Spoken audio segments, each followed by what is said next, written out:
A petty HOA president boldly marched onto a man's porch to permanently ban his 8-year-old twins from the neighborhood pool, completely blind to the fact that her power trip would expose a massive legal blunder and instantly dismantle her entire board. This high-stakes community war exploded when an entitled dictator targeted the wrong family.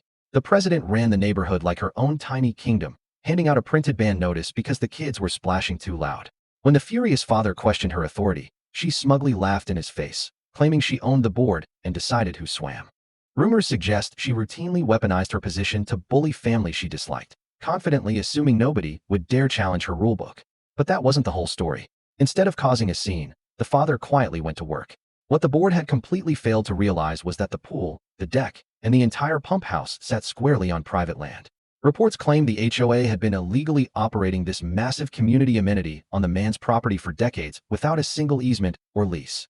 The father sent a polite email demanding they rescind the ban, but the president fired back a toxic reply, telling him not to embarrass himself.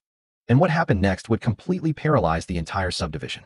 The owner hired a licensed surveyor to drive neon orange stakes right through the property line. On Friday morning, he locked the gates and posted a notarized closure notice. The panicked president rushed over with code enforcement, but officers reviewed the deeds and exposed her for criminal trespassing.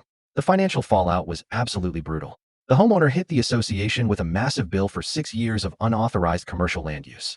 Panic erupted as the HOA's insurance carrier instantly dropped their coverage, forcing 3 terrified board members to resign to avoid personal liability.